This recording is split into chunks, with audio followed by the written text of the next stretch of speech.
સબાઇનનો ગુલ સબિન્સ ગલ એક દુર્લભ મહેમાનની યાત્રા 1. આર્કટિકનું પક્ષી સબાઇનનો ગુલ ઝેમા સબિની એ આર્કટિક પ્રદેશનું એક નાનું અને સુંદર દરિયાઈ પક્ષી છે. તે સામાન્ય રીતે ગ્રીનલેન્ડ, કેનેડા અને સાઇબિરિયાના ઠંડા વિસ્તારોમાં ઉછેર કરે છે. 2. લાંબી યાત્રા શિયાળો શરૂ થતાં આ પક્ષીઓ હજારો કિલોમીટરનો પ્રવાસ કરીને દક્ષિણ તરફ સ્થળાંતર કરે છે. તેમનો માર્ગ સામાન્ય રીતે સમુદ્રી માર્ગો પર હોય છે અને તેઓ એટલાન્ટિક કે પ્રશાંત મહાસાગરના કિનારે વિતાવે છે. 3. નળ સરોવરનો ચમત્કાર સામાન્ય રીતે આર્કટિકનું પક્ષી ભારતમાં જોવા મળતું નથી, પરંતુ ક્યારેક કોઈ પક્ષી પોતાના નિયત માર્ગથી ભટકી જાય છે અથવા હવામાનના કારણે રસ્તો બદલે છે. જ્યારે આ સબાઇનનો ગુલ ગુજરાતના નળ સરોવર ખાતે જોવા મળ્યું ત્યારે તે પક્ષીવિદો માટે એક ખૂબ જ દુર્લભ અને આશ્ચર્યજનક ઘટના બની ગઈ હતી.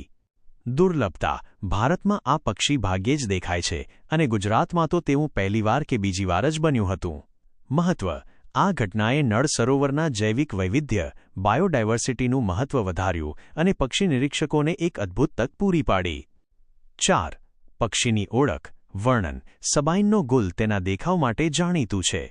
પાંખો તેની પાંખો 3 રંગની હોય છે, કાળી, સફેદ અને રાખોડી. આ તેની સૌથી મોટી ઓળખ છે.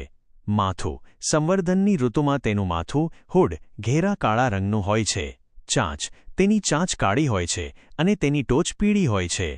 આ દુર્લભ મહેમાનનું નળ સરોવર ખાતેનું થોડા સમય માટેનું આગમન એ પ્રકૃતિ અને સ્થળાંતર માઇગ્રેશનની અદ્ભુત ઘટના દર્શાવે છે.